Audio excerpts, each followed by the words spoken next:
माँ Shitala recording studio Bihar सरे।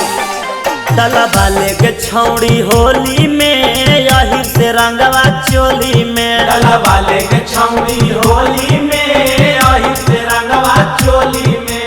लाल कलरवा चोली में आगे पियर कलरवा धोड़ी में। आगे लाल कलरवा चोली में आगे पियर कलरवा धोड़ी में। डला वाले के छौड़ी होली में यही से रंगवा चोली में। डला वाले के छौड़ी होली में यही से रंगवा चोली में।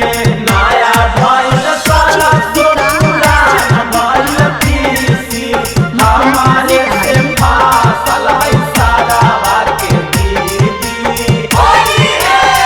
लहंगा में झोंक देबो माटी अहुरी धूरा। लम पिचकारियों में धास देबो पूरा।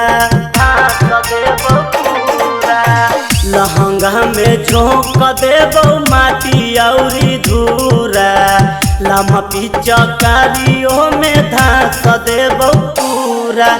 ले जइबो टांगी के कोली में आगे ले जइबो टांगी के कोली में। आगे ले जइबो टांगी के कोली में आगे ले जइबो टांगी के कोली में। डला वाले के छौड़ी होली में अहिर से रंगवा चोली में। डला वाले के छौड़ी होली में अहिर से रंगवा चोली में। छोड़ा कलैया जाले मुदैया बाबूरा बड़ा धीरे से रंगवा डालू देवरा भीतरा लगेला पाला हो।